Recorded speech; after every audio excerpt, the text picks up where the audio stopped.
Como você concebe Deus? O ateu, ao pensar sobre Deus, nem que seja para rejeitá-lo, consegue compreender a ideia de que Deus é o maior ser que se pode conceber?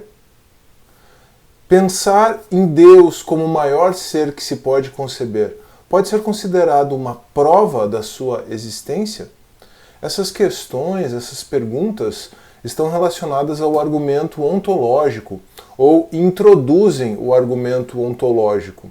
Ontologia é o estudo do ser. Então, o argumento ontológico considera a existência de Deus, considera provada a existência de Deus, ou ao menos pressuposta a existência de Deus, ou ao menos como algo racional a existência de Deus, apenas da consideração da sua própria existência. O argumento ontológico ele é um dos mais famosos argumentos teístas, e ele foi formulado pela primeira vez por Anselmo de Cantuária. E esse argumento ele tem estado presente em discussões filosóficas importantes, nas discussões filosóficas importantes, pelo menos aí pelos últimos 1000 anos. Tá? O Alvin Plantinga, que foi quem reformulou esse argumento da forma mais contundente na atualidade, o Plantinga ressalta que esse argumento reúne algumas das questões filosóficas mais complicadas, algumas das questões mais complicadas relacionadas à filosofia, como aquelas questões relativas à existência e relativas a proposições existenciais. Não poderia ser diferente, esse é um argumento que cogita a respeito da existência de Deus, e ao cogitar a respeito da existência de Deus, a partir da consideração do seu próprio ser, ele se conecta com outras questões filosóficas complicadas. Tá? Neste vídeo, então, nós vamos considerar o argumento como inicialmente formulado por Anselmo. Vamos ver algumas críticas e algumas refutações às críticas, e depois vamos ver o argumento ontológico como reformulado por Alvin Plantinga, para assim nós podermos perceber o seu grande valor apologético. Lembrando que esse aqui é mais um vídeo do webinário sobre apologética aqui do Teodidatas. Esse é o penúltimo dos vídeos sobre os argumentos teístas. Nós ainda vamos ter a questão da apologética histórica aqui no webinário. Vou trabalhar a questão dos milagres, o Tiago Severo vai trabalhar a questão da historicidade do cristianismo, e vamos encerrar o webinário com o vídeo do Daniel Lourenço, professor Daniel Lourenço, sobre o argumento moral, aí sim o último dos argumentos teístas. Tá? Mas vamos começar aqui este vídeo com o argumento ontológico de Anselmo de Cantuária, que foi apresentado no século XI. O objetivo inicial do Anselmo era encontrar um único argumento que provasse a existência de Deus e que Deus tem todos os atributos que lhe são normalmente atribuídos pela doutrina cristã. Essa era a agenda inicial do Anselmo, esse era o programa inicial do Anselmo. Tá? A gente vai ver que ele não alcançou exatamente o objetivo que ele tinha proposto, mas ele conseguiu formular um argumento muito poderoso em termos de apologética. Tá bom? Eu vou apresentar aqui o argumento na forma de proposições, até de forma um pouquinho mais detalhada do que eu fiz no vídeo de introdução à apologética, em que eu dei uma visão panorâmica sobre os argumentos apologéticos tradicionais. Então vamos ao argumento ontológico de Anselmo de Cantuária na forma de proposições. Deus é aquele a respeito de quem não se pode conceber nada maior. Existir na realidade é mais grandioso do que existir apenas na mente. Se Deus existisse apenas na mente e não na realidade, seria possível conceber algo maior do que Deus. No entanto, a premissa anterior, é absurda, já que Deus, por definição, é aquele a respeito de quem não se concebe outro maior. Logo, Deus existe. Devia ter numerado as premissas para ficar um pouquinho mais fácil acompanhar o raciocínio. Vou fazer isso de novo. É um raciocínio um pouquinho complicado, né? Então apresentá-lo novamente não vai ser ruim, não vai ser algo que atrapalhe o desenvolvimento do vídeo. Pelo contrário, talvez seja até necessário mesmo. Vou acrescentar os números das proposições na frente de cada uma. 1. Deus é aquele a respeito de quem não se pode conceber nada maior. 2. Existir na realidade é mais grandioso do que existir apenas na mente. 3. Se Deus existisse apenas na mente e não na realidade, seria possível conceber algo maior do que Deus. 4. No entanto, 3 é absurdo, já que Deus, por definição, é aquele a respeito de quem não se concebe outro maior. 5. Logo, Deus existe. Então, também vou deixar aqui na descrição do vídeo um esquema, né? Eu tenho feito isso em praticamente todos os vídeos aqui do canal recentemente, estou fazendo isso nos vídeos do webinário também, um esquema para ajudar você a acompanhar o raciocínio, tá? Esse argumento ele é um pouco desconfortável e ele parece ter a forma de um quebra-cabeças ou de um jogo de caça-palavras. Esse apontamento é do Plantinga, tá? Mas a grande questão é que é mesmo bastante difícil apontar o que está errado no raciocínio. O raciocínio pode te deixar perplexo, pode fazer você coçar a cabeça, pode demorar um pouco para você entender, mas quando você entende, você percebe o valor e o poder argumentativo dele.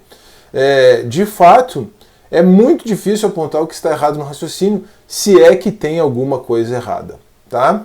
E agora eu vou trabalhar 3 críticas, e 2 delas em especial nós vamos resolver a partir da reformulação do argumento pelo Plantinga, tá? No seu livro Deus, a Liberdade e o Mal, o Plantinga apresenta esse argumento, tá? É um livro que tem fácil em português, né? Mas a primeira vez que o Plantinga trabalhou esse argumento, se eu não estou enganado, foi no seu livro A Natureza da Necessidade, The Nature of Necessity, que não, até onde eu sei, não tem traduzido para o português, tá? Então, 3 críticas ao argumento ontológico de Anselmo. A ilha de Gaunilo, um leão necessário ou qualquer outro tipo de ser necessário além de Deus, e a crítica de Kant, a existência não é um atributo, tá? Ou a existência não é um predicado. Gaunilo, começando com Gaunilo e sua ilha. Gaunilo e sua ilha. Em resposta a Anselmo, o Gaunilo postulou a existência da ilha mais grandiosa em algum lugar que não conhecemos. Então, o que o Gaunilo fez foi dizer assim, ora, Anselmo, não me venha com essa. Eu posso pegar esse seu raciocínio e aplicar qualquer coisa e provar que qualquer coisa fantasiosa existe. Você está tentando provar Deus de uma maneira que não se pode provar Deus. Não significa que Deus não exista, só que o seu caminho não é válido para prová-lo. Esse é o resumo da objeção de Gaunilo, tá? Se eu posso pensar numa ilha mais grandiosa, em algum lugar que ninguém conhece, então simplesmente porque eu posso conceber essa ilha existe. O Gaunilo está argumentando que a transposição do raciocínio do Anselmo à consideração de uma ilha mais grandiosa resultaria nisso. Qual é o problema aqui? Tá? Qual é o problema da objeção de Gaunilo? O Gaunilo trabalha com uma ideia que não tem valores máximos intrínsecos e cuja apreciação, ainda assim, da maior grandeza, depende da subjetividade, depende de preferências subjetivas. E, o que é mais importante, talvez, a grandiosidade de uma ilha, assim como a grandiosidade de qualquer outra coisa contingente, não tem valores máximos intrínsecos. Para exemplificar isso com a ilha, uma ilha sempre pode ter mais palmeiras, mais dançarinas, mais praias, enfim, e alguns podem preferir uma ilha deserta, enquanto outros uma ilha com resorts de luxo. Então, se nós estamos medindo a quantidade a grandeza de uma ilha pela quantidade de palmeiras, pela quantidade de água de coco, sombra e água fresca que você pode desfrutar nela, pela quantidade de dançarinas de hula-hula existente nelas, você sempre vai poder pensar em quantidades maiores. A projeção aqui é para um infinito ideal. Agora, por quê? Porque qualquer uma dessas medidas não tem grandezas máximas, não tem grandeza máxima intrínseca. Agora, quando nós pensamos em Deus, Deus tem valores máximos intrínsecos, ao menos compreensíveis.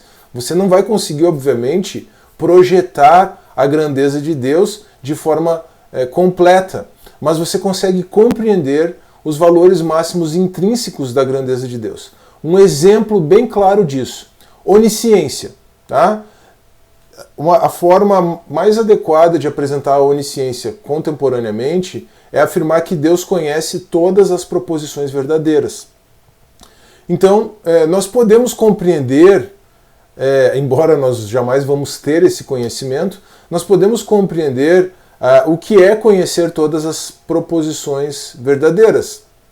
E não existe como superar a grandiosidade desse conhecimento. Não existe como ter um conhecimento superior a conhecer todas as proposições verdadeiras quando o assunto é conhecimento. Então, é totalmente compreensível e razoável e totalmente coerente a ideia dessa máxima grandeza de Deus, ou dessa excelência máxima, talvez seria melhor colocar assim já nos termos do Plantinga, é totalmente razoável, totalmente compreensível e totalmente coerente essa ideia dessa excelência máxima de Deus na onisciência. Agora, uma ilha pode ter quantas palmeiras forem possíveis, ela pode ter sempre mais palmeiras, melhor dizendo, ela pode ter sempre mais resorts. E outra coisa, você vai sempre, a apreciação das qualidades dessa ilha vão ser sempre subjetivas, vão depender das pessoas, vai depender de pessoa para pessoa, vai variar de pessoa para pessoa. Um pode preferir uma ilha deserta, outro pode preferir uma ilha com muitos resorts, e assim por diante. Então a objeção de Gaunilho, ela não se sustenta, essa é a verdade. Aqui seria importante, já que eu falei em onisciência, seria importante entender em que sentido se pensa em Deus como um ente de máxima grandeza. Tá? Isso aqui muitas vezes pode não passar, pode passar despercebido, a gente pode não focar. Qual é o sentido de pensar em Deus como um ente de máxima grandeza ou de excelência máxima? Nós estamos falando, isso é importante para introduzir o argumento de Anselmo, nos atributos que normalmente são pensados para Deus. Né? Nós estamos falando de onisciência, e eu dei o exemplo aqui, o contra-exemplo, na verdade, do raciocínio do Gaunilo com a onisciência, mas nós podemos pensar na onipotência e na onipresença. E além disso, a perfeição moral. Pelo menos esses 4 atributos aí têm que estar em consideração quando pensamos Deus como alguém de quem não se concebe nada maior. E aí nós já começamos a entender, isso que vai ser importante para refutar a crítica do Kant também, nós começamos a entender que nós estamos concebendo as excelências em grau máximo. Tá? E não estamos apenas concebendo a existência de Deus. Tá? Não é provar que Deus existe apenas pela sua existência, mas nós estamos considerando a existência de Deus a partir dos seus predicados, a partir das suas qualidades. Bom, vamos a outra crítica, a ideia de que seria possível postular um leão necessário ou um animal necessário qualquer. Essa oposição é enfrentada com o auxílio da semântica dos mundos possíveis. Tá? Um ser necessário é um ser que existe em todos os mundos possíveis. Então, não faz sentido cogitar de um animal necessário, um leão necessário, porque é possível conceber muitos mundos possíveis no qual um leão não exista, ou nos quais um leão não exista. Como no caso de um universo constituído de uma singularidade de curvatura, densidade e temperatura no espaço-tempo infinito. Imagine um universo onde nós não tenhamos as coisas como conhecemos, né? Com alguma variação nas constantes universais e nas quantidades matemáticas, algo que eu trabalhei no argumento teleológico, né, no argumento do design, no vídeo sobre o argumento do design. Imagine um universo com características bastante diferentes. Você talvez até pudesse conceber algum outro tipo de ser vivendo nesse universo, mas não um leão como nós o conhecemos. Né? Então esse argumento do leão necessário, ou de um animal necessário, ele não se sustenta à luz da consideração de mundos possíveis. Tá? Agora, a oposição do Kant talvez seja uma das mais famosas e mais conhecidas hoje em dia. Basicamente, ela diz que a existência não é um predicado. Tá? A existência não é um predicado e, portanto, não seria válido afirmar Deus existe. Bom, o que parece que o Kant não compreende é exatamente o que o Anselmo propõe. E certamente a oposição do Kant não se sustenta diante da reformulação do argumento pelo Plantinga, tá? Como eu mencionei antes aqui. Nós podemos compreender o argumento ontológico não na forma de um raciocínio simplista. Deus existe, por isso Deus existe. Né? É possível afirmar que Deus existe, logo ele existe. Não é isso o que o argumento ontológico propõe. Primeiro, que o argumento ontológico se coloca na forma de uma redução ao absurdo. O Plantinga também trabalha isso. Ele se coloca na forma de uma redução ao absurdo, tentando explicar isso já fazendo uma leitura a partir das excelências de Deus e não a partir do mero atributo da existência, que não seria um atributo. Né? Nós compreendemos Deus a partir das excelências concebíveis para ele. Nessas excelências ele é concebido como o maior ser possível. Não existe quem supere Deus em conhecimento, em poder e em possibilidade de estar nos lugares. Né? Não existe quem supere Deus em perfeição moral. Se nós concebêssemos um ser superior a Deus, isso seria uma impossibilidade lógica nesse sentido.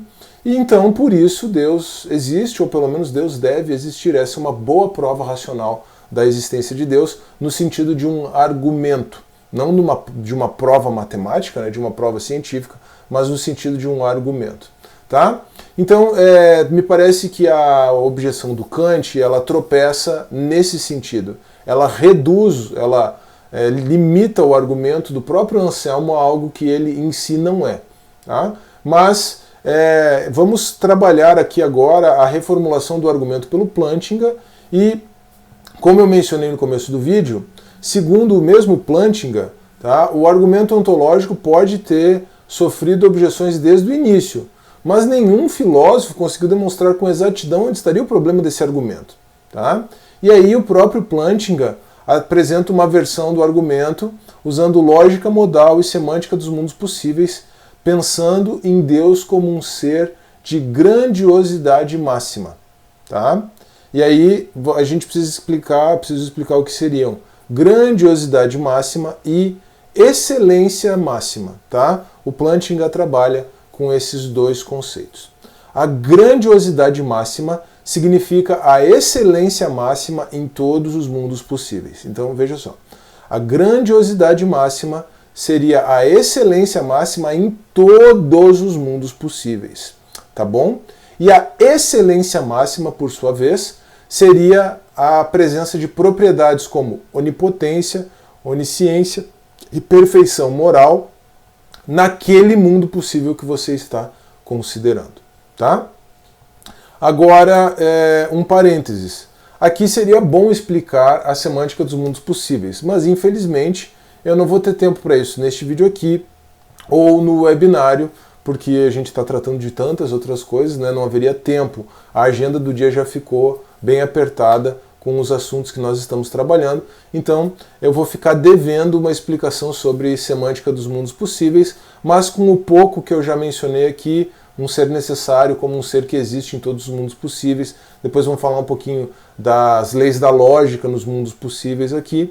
Então eu acho que já vai dar para ter pelo menos um vislumbre da forma como a semântica dos mundos possíveis trabalha. Tá bom? E aí então o que o Plantinga faz? Lembrando dos conceitos, tá? Grandiosidade máxima como sendo excelência máxima em todos os mundos possíveis, excelência máxima como sendo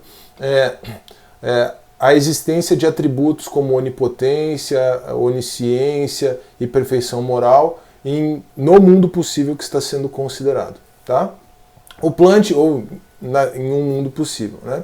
O Plantinga postula que existe um mundo possível em que a grandiosidade máxima está instanciada. Então é possível pensar num mundo em que exista um ser de grandiosidade máxima, logo um ser que tenha excelência máxima em todos os demais mundos possíveis. Se este mundo possível tivesse sido atual, então a proposição não há qualquer ser onipotente, onisciente e moralmente perfeito teria sido impossível. Veja que o Plantinga está traduzindo o raciocínio do Anselmo na semântica dos mundos possíveis, tá? Então, se um mundo possível em que um ente de grandiosidade máxima existe, tivesse sido atual, né, fosse o mundo atual, então a proposição não há qualquer ser onipotente, onisciente, moralmente perfeito seria impossível, porque é exatamente o que se postula quando se postula um ser de máxima grandiosidade, é um ser que existe necessariamente, existe em todos os mundos possíveis, um ser grandioso, um ser onipotente, onisciente, moralmente perfeito e assim por diante, tá? O problema é que uma proposição impossível em um mundo possível é impossível em todos os mundos possíveis. E aqui está a redução ao absurdo do argumento. Uma proposição impossível em um mundo possível é impossível em todos os mundos possíveis, tá? Uma proposição logicamente impossível. As leis da lógica, a lógica não varia de mundo possível para mundo possível. O que varia de mundo possível para mundo possível são as questões contingentes, né? A forma como a realidade se organiza, você retira um conjunto da realidade ou acrescenta outro, você tem um mundo possível diferente, tá? A impossibilidade lógica, então, possibilidade e impossibilidade lógica não varia de mundo possível para mundo possível. Eu acabei de mencionar isso, tá? Então, por isso, negar a existência de um ser maximamente excelente, Deus, no mundo atual, se torna, de acordo com Plantinga, uma impossibilidade lógica. Tá? Por causa disso, negar a existência de um ser maximamente excelente, ou seja, Deus, no mundo atual, vai se tornar uma impossibilidade lógica. Tá? Legal, interessante, mudamos um pouco o quebra-cabeça aqui, apresentamos o quebra-cabeça de uma forma diferente, e a grande questão é a seguinte, tá? O argumento ontológico de Plantinga não prova cabalmente a existência de Deus. Ele mesmo reconhece isso, tá? Mas o argumento ontológico, na forma como apresentado por Plantinga, ele ao menos mostra de forma irrefutável que o teísmo é possível. Ou seja, que não existe absolutamente nada de contrário à razão ou de irracional na aceitação do teísmo, na aceitação da fé cristã, tá? O grande ponto do argumento ontológico, como apresentado pelo Plantinga, o grande valor do argumento ontológico, segundo Plantinga, é esse: é mostrar a razoabilidade da fé cristã. Não existe nada de contrário à razão, não existe nada de irracional, não existe nada de ilógico na fé cristã. Aqui a questão trabalha em conjunto com a própria epistemologia do Plantinga, né? Mas ele vai fazer isso de uma forma diferente aqui. Ele não faz na perspectiva da epistemologia, ele faz aqui na perspectiva da lógica e mais especificamente da lógica modal, porque ele traz o argumento para o campo da lógica modal e da semântica dos mundos possíveis. Bom, algumas palavras do William Lane Craig a respeito do argumento ontológico, e com isso eu encerro o vídeo, tá? O Craig entende que o argumento ontológico trabalha exatamente na força cumulativa de todos os argumentos teístas. A teologia natural não deve ser concebida de forma linear, mas ela deve ser concebida como um todo. Você não vai apresentar um argumento cabal em prol da existência de Deus e com isso resolver a questão. Então, o próprio projeto inicial do Anselmo, né, o projeto do argumento único, vamos colocar assim agora que eu falei em teologia natural, lembrando que a teologia natural significa a consideração da existência de Deus a partir da natureza, a prova da existência de Deus a partir da natureza, chegar à existência de Deus a partir da natureza, um argumento que é bastante bíblico, é o argumento do Salmo 19, é o argumento por trás de Romanos 1, 20 e seguintes, enfim, para mim não vejo dificuldade nenhuma com teologia natural é muito bíblica, mas o projeto do Anselmo para a teologia natural, um argumento único, não se concretizou. Isso me parece evidente. Mas o Anselmo teve um insight que exerce uma força aglutinadora no âmbito da apologética. Tá? É como o Craig afirma, o valor do argumento ontológico está na cumulação dos argumentos apologéticos. Então, esses argumentos que nós temos trabalhado aqui ao longo do webinário, Os argumentos como o argumento cosmológico, o argumento teleológico, o argumento moral, que vai ser trabalhado pelo Daniel Lourenço, o argumento cosmológico com todo o reforço da cosmologia quântica hoje, né? Esses argumentos eles apontam para a necessidade metafísica de Deus. Tá? Nós percebemos que é necessário pensar em um ser como Deus. Precisamos conceber um ser necessário, um ser com existência necessária, a necessidade metafísica de Deus, porque senão nós não conseguimos prover uma explicação com abrangência explanatória e poder explanatório possível para a realidade. O Leonardo trabalhou isso também no vídeo dele aqui no webinário. Tá? O argumento ontológico demonstra que essa necessidade metafísica é possível e racional. É totalmente possível, é totalmente racional conceber um ser metafisicamente necessário como Deus. O argumento ontológico trabalha nesse sentido. Ele se coloca como uma força aglutinadora dos demais argumentos, realmente. Mas, no final das contas, crer em Deus é uma decisão do coração, é um ato de fé. Ainda que tenhamos todos esses argumentos, e ainda que o argumento ontológico desempenhe esse seu papel tão relevante, crer em Deus é uma decisão do coração, é um ato de fé, ainda que seja suportado por excelentes evidências e argumentos apologéticos. Crer em Deus vai ser sempre uma decisão do coração, um ato de fé. Eu já mencionei por aqui que o Pascal está chamando você para uma aposta. Sim, no final das contas, permanece a aposta de Pascal. Tudo bem? Espero que você tenha gostado deste vídeo aqui. O argumento ontológico não é fácil de entender, mas eu espero ter apresentado de uma forma bastante didática, ou o mais didática possível, o mais didática que eu consegui. Espero ter apresentado de uma forma palatável. Né? Na sequência do webinário, nós vamos ter a consideração da apologética existencial pelo meu grande amigo, pastor Jefferson Dege. Aí depois eu vou trabalhar a existência de milagres, a possibilidade de milagres. A historicidade da fé cristã vai ser trabalhada pelo Tiago Severo. E nós vamos encerrar o webinário, fechar com chave de ouro, com o professor Daniel Lourenço e o argumento moral. Continue conosco por aqui. Um grande abraço, que Deus abençoe e até o próximo vídeo.